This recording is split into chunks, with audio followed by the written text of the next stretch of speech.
A beautiful young explorer vanishes during a dig and wakes up in a forgotten civilization deep in ancient America. Trapped in 400 BC, she's hunted by a nightmarish creature with glowing eyes and fangs like ivory. Through dark forests and stone temples, she runs for her life, until a mysterious warrior named Orin appears to save her. But even he fears what follows her. Haunted by visions and chased through a land torn by ancient wars, she realizes she's part of a prophecy she never chose. Shadows twist, walls whisper, something old has awoken, and it wants her. What happens next might never let her return. My name's Camille Ward, 24, born in Santa Rosa. I studied ancient cultures because I never liked living in the present. So when the Archaeological Fellowship called, offering a position on a dig near Chaco Canyon, I didn't hesitate. I needed a break from everything. The world had gotten too loud. Dust and history sounded better. The dig site was quiet, too quiet, miles from anything. They called it a burial mound, but it looked more like a collapsed crater. No wildlife, no wind, just heat, buzzing air, and this low hum you couldn't hear unless you stopped moving. On my second night there, something pulled at me. I wandered too far, found an opening they hadn't marked, a tunnel hidden behind a split boulder. I stepped in, didn't tell anyone. The fall wasn't long, maybe 5 seconds. But when I landed, the sky was gone. Everything around me pulsed with red light. The air was dense, warm, strange. It smelled like burnt leaves and old coins. The tunnel had disappeared behind me. I was in a forest, but the trees were wrong, thicker, darker, as if carved from bone. And then I heard it. Drums. From somewhere deep in the trees. I ran. The forest wasn't still. Shapes moved between branches, some too fast, some too slow. I ducked into a ravine and nearly tripped on bones, clean, arranged in spirals. Something growled. I didn't look back. My heart hammered so loud it drowned everything else. Then just ahead, a figure appeared. He was tall, with markings down his arms and gold bands at his wrists. A cloak of feathers. I froze. He didn't speak, didn't move, just pointed behind me. I turned. It wasn't human. It crouched low like an animal, but its face was wrong. No eyes, just 2 glowing holes. Skin dry and gray like leather left in the sun. 2 sharp fangs long enough to catch moonlight. It tilted its head as if studying me. I couldn't breathe. The man, Orin, threw something. Ash, maybe. The thing hissed and vanished into the dark. We didn't talk. He pulled me toward a hidden path and led me into a stone temple carved into the cliffside. The inside was filled with carvings, strange rituals, fire sacrifices, gods with no names. But one wall stopped me cold. It showed a girl falling from the sky, blonde hair, pale skin, wrapped in fire. Orin called me the Thread, said I had crossed into a time not meant for me, that something ancient had felt my arrival, something buried when his ancestors still ruled the lands with obsidian and chants. They called it Sokan. No one remembered what he looked like, only that his voice was a curse, that those who heard it began to forget their own names. I laughed, told him I was fine. Then he asked why my shadow didn't move when I did. Orin didn't sleep. He paced near the stone wall, listening to the sounds outside. I sat with my back pressed to a cold pillar, trying to stay still. Every time I closed my eyes, I saw those glowing hollows where eyes should have been. Something had followed us through the forest, something that didn't belong in any time. He told me the creature was a relic of the first kings, a punishment cast from spirit to flesh, locked under temples when the gods still walked in daylight. But the seal was broken. My arrival had stirred the old ground, and now it hunted again. Orin wasn't alone. He introduced me to a young girl named Sira, no more than 16, but sharp as flint. She didn't talk much, just kept handing me strange roots to chew, said they'd help me see truth. Another man, Devon, was older, wore pieces of bone around his neck like tokens. He was a seer, said he had dreams about me long before I fell through. They didn't act like this was strange. I kept thinking how impossible it was, that I'd wake up any second back in my tent, but I didn't, and the fear didn't fade. At night, the winds whispered through the temple like voices. At dawn, we moved. Orin said the creature, Zokan, couldn't be killed, only trapped, but it needed something. Me. I asked why. He didn't answer. We headed toward the old capital, across cracked stone roads and jungle thickets. Everything felt too still, too staged. Villages we passed were empty. No birds. No fires. Just hollow huts and broken shrines. At one point, we found a mural carved into the wall of a ruin. It showed a girl standing in front of a shadow with no face. Her hands were raised. Everyone behind her was bowing. I asked Sira what it meant. She said it was a warning. One night, while Devon scouted ahead, I saw something move near the trees. A blur, low to the ground. It stopped when I stared at it.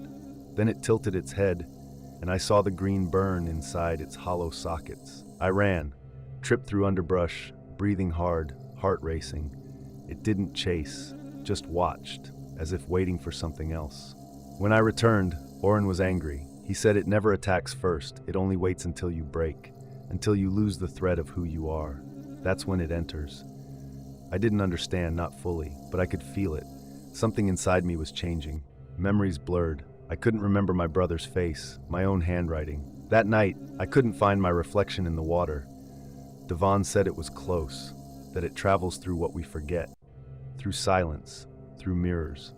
We stopped sleeping.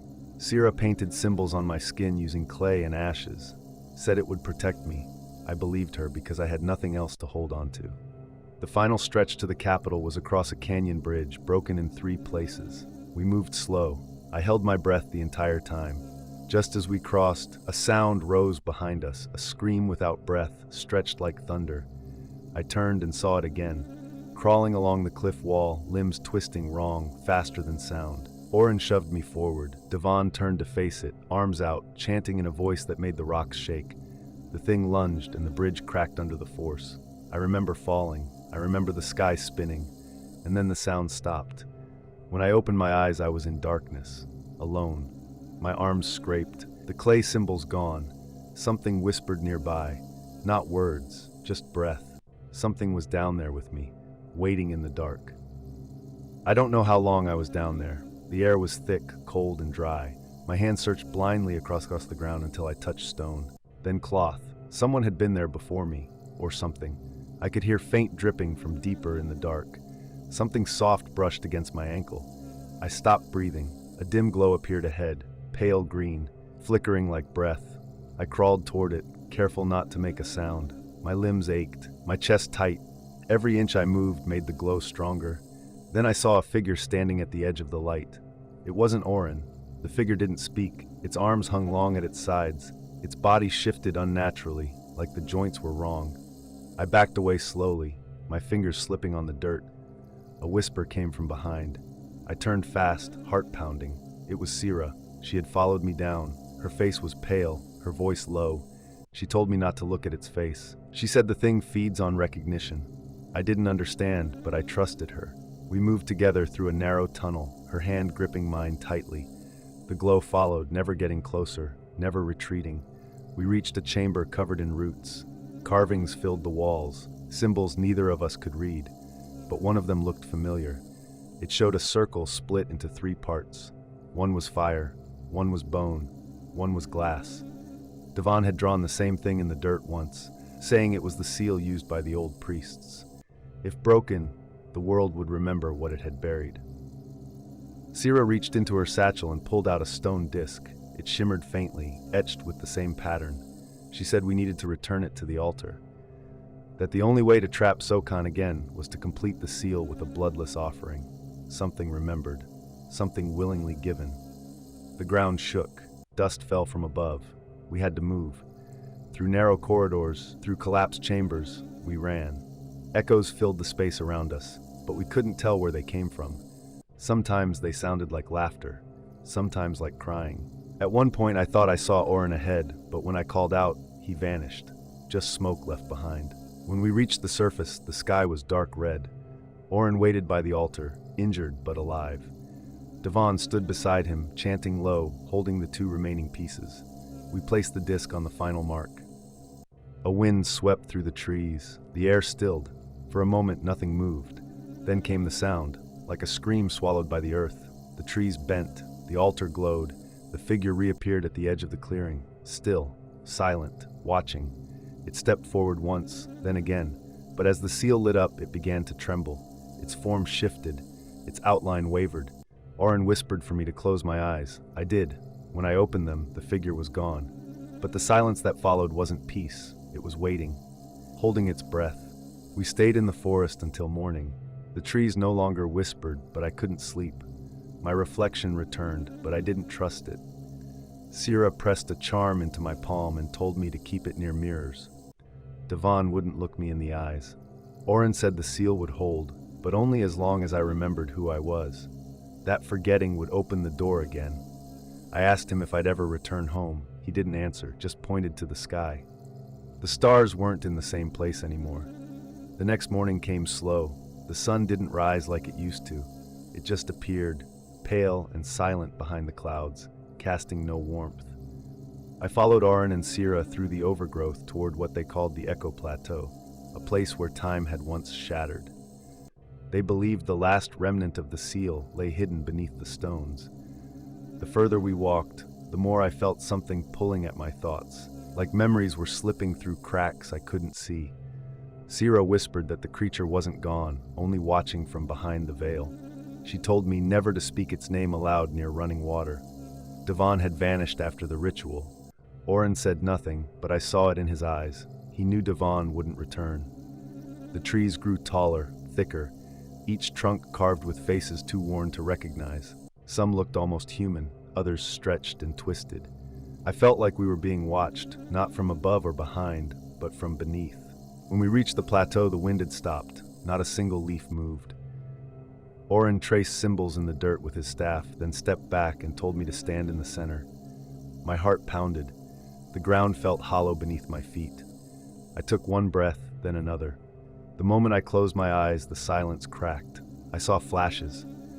Not dreams, memories that weren't mine. People in white robes chanting in a language I'd never heard. A girl with my face standing beside a throne made of obsidian.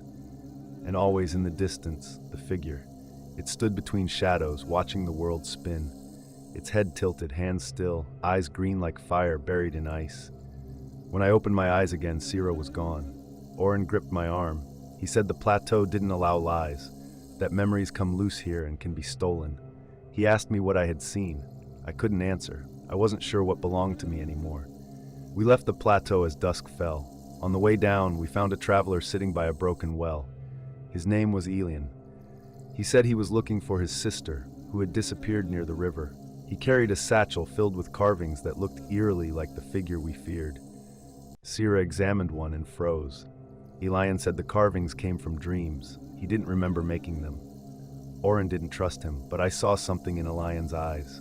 Confusion, fear. He didn't know what he was part of. That night we camped by the stone roots of a silent temple. Oren kept watch. Sira sketched protective marks around the clearing. Elian sat across from me, his fingers tracing shapes in the dirt without realizing it.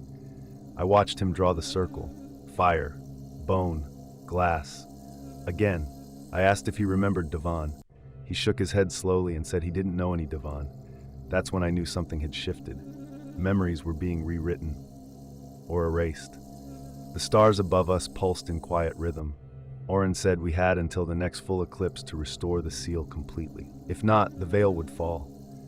I asked what would happen if the veil broke. He said the world would remember what it was made to forget. And memory can be a door. As I lay down, I heard whispers echo through the stones. Not words, just fragments. Sounds out of time. I closed my eyes, but I didn't sleep. I saw myself standing alone in a field of mirrors, each one holding a version of me with eyes I didn't recognize. They moved when I didn't. And somewhere behind the glass, something waited. Something that remembered my name. When I woke, Elian was gone. The ground where he had slept was smooth, undisturbed, like he had never been there. Oren said nothing but checked the markings Sira had drawn around the camp. Some were broken. The air smelled different, heavier. Sira placed a hand on the earth and whispered. She said the veil had been touched. We traveled east toward a ruin buried under vines, said to be the resting place of the final artifact. Oren believed if we found it, we could seal the breach completely. But I felt less certain each day. Time didn't move normally anymore. I caught myself speaking in phrases I didn't recognize. Sometimes I'd look at my own handwriting and not know what it said. At midday, we reached a vast clearing where no plants grew. The ground was pale and dry, as if drained of life. In the center stood a stone door, cracked and humming faintly. Oren stepped forward, but the air pushed him back. Sira tried next, holding the charm Devon had carved. It flickered dimly, but the door remained shut. I walked forward, unsure why, and the moment I touched the surface, it opened. Inside was a long corridor with walls lined in mirrored obsidian. They didn't reflect clearly. The images twisted slightly, like they showed not the present, but possibilities. I saw myself holding the artifact. I saw myself alone. I saw myself with no face. I looked away. We moved deeper. At the end of the corridor was a small pedestal. On it rested a sphere carved from stone and etched with the same tri-symbol: glass, bone, flame. I reached for it and the lights vanished. A sound rippled through the space, soft at first, then sharp. Not a voice, but memory itself, playing backward. Oren called my name. Sira screamed something I couldn't hear. The obsidian walls flickered. Dozens of reflections blinked out. One stayed. It moved on its own. I froze.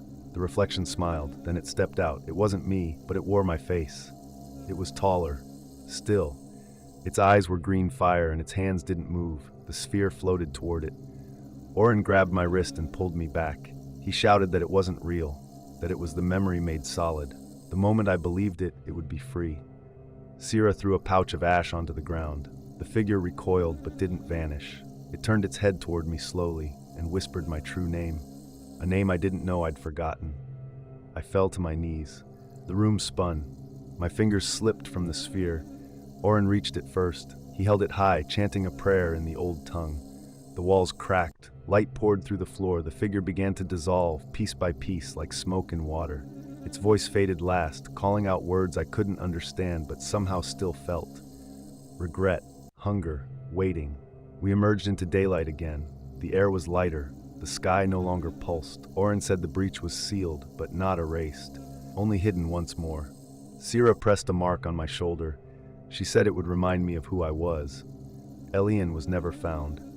I still dream of the reflection that moved first, of the name only it remembered. Sometimes when I pass mirrors, I look too long, and something looks back that blinks before I do. It had been 3 days since we left the ruin. The trail east grew thinner, marked only by carved stones and burnt soil. Sira grew quiet, her eyes shifting to the trees more often. Oren kept close to me, saying little, but his grip tightened every time we passed another reflection pool. We hadn't seen Elian again, not even a trace. That silence said more than any answer could. We camped by a dry basin that once held sacred water. Oren called it the mouth. He said it was the place where voices were buried. Sira wouldn't sleep near it. She drew sigils in the dirt and sat far from the shadows. That night, I dreamt of the creature again. Not chasing me this time, just watching, head tilted, like it was waiting for me to ask something. The next morning, I noticed my shadow wasn't moving right. It lagged behind when I walked, as if deciding whether to follow. Sira saw it too. She didn't speak, just handed me a small stone wrapped in thread and told me to carry it under my tongue. I didn't question her. At this point, I trusted anything more than my own memory. A few miles out, we found a field of empty sandals. Dozens, maybe more. Perfectly lined, toes pointed west. Not a single footprint, not a single body, just silence. Oren said it was called the leaving, people who stepped into the realm of forgetting and never came back. Sira whispered that if we stopped walking, we might join them, so we kept walking. By dusk, we reached the base of a hill where the trees bent inward, forming an arch of twisted limbs. The wind didn't enter this space. It was still, like breath held. At the top was an altar shaped like an open palm, fingers reaching into the sky. Oren said this was the place, the final point where the seal must be planted. I stepped forward, feeling every nerve tighten. As I climbed the steps to the altar, I felt something shift behind me. A weight, not physical, memory. My name faded from my thoughts for 1 second, one heartbeat, and in that moment, the sky darkened. A second version of me stood at the base of the hill. Her smile was wrong, her steps silent. Oren moved to protect me, but the air between them cracked like... We didn't talk. He pulled me toward a hidden path and led me into a stone temple carved into the cliffside. The inside was filled with carvings, strange rituals, fire sacrifices, gods with no names. But one wall stopped me cold. It showed a girl falling from the sky, blonde hair, pale skin, wrapped in fire. Oren called me the thread, said I had crossed into a time not meant for me, that something ancient had felt my arrival. something buried when his ancestors still ruled the lands with obsidian and chants. They called it Sokan. No one remembered what he looked like, only that his voice was a curse, that those who heard it began to forget their own names. I laughed, told him I was fine. Then he asked why my shadow didn't move when I did. A week passed before we saw the valley. It stretched wide and low, filled with stone circles that pulsed faintly under the moon. Oren called it the place of last names. He said no one who entered left the same. Sira didn't speak all morning. She walked ahead, silent, tracing her fingers across trees like she was listening through bark. I followed with my hand near my chest, still holding the charm she'd given me. We crossed the threshold just as the sky changed. Not darker, not brighter, just still. Even the insects went quiet. In the center of the field was a pool that reflected nothing. Not sky, not light, not us. It swallowed every shape it touched. Oren said we needed to retrieve the relic hidden beneath its center. I asked why it mattered if the seal was already closed. He looked at me, tired, and said seals can hold, but they don't forget. I knelt by the edge of the water and felt the air change. The reflection pulled at my thoughts, and for a moment I saw my childhood home submerged under the surface. Then I saw Sira's face, then Elian's, then mine. Each one still, expressionless, eyes wide. Oren pulled me back and told me not to speak. The water listens. Sira stepped forward, unwrapping a coil of silver thread from her wrist. She placed it at the edge, whispered something in a language I didn't understand, then lowered the thread into the water. It vanished instantly. She closed her eyes, and the ground shook. A light rose from the center of the pool, slow, steady, warm. The relic hovered there, a small orb wrapped in what looked like woven hair. As she reached for it, the surface rippled, and something stepped out. It wasn't Sokan. It wasn't the reflection. This figure was tall and faceless, body covered in shifting patterns of color that never repeated. It didn't move like a person. It drifted. Oren whispered a name I couldn't catch. Sira stood frozen. The orb hovered between them, untouched. The figure raised a hand and pointed directly at me. My mouth went dry. The ground pulsed under my feet like a heartbeat. Sira turned to me slowly, eyes distant. Her voice was soft but steady. She said it was never supposed to be her. That the orb was tied to me, not by fate but by memory. I stepped forward without meaning to. My hands reached for it. The figure didn't move. The moment I touched the orb, the field collapsed into silence. Light bent, colors washed away. I saw flashes again, temples crumbling, stars vanishing, people forgetting their own names as they walked into darkness. But at the center of it all stood me, holding the orb, unbroken. I came back to myself on the far side of the pool. Oren and Sira stood nearby, watching. The figure was gone. The pool now showed reflections again, though none looked quite right. Oren said the relic was a memory anchor. It would let me leave, if I chose to. But if I stayed, I could protect this place. Help others who fall through. I didn't answer.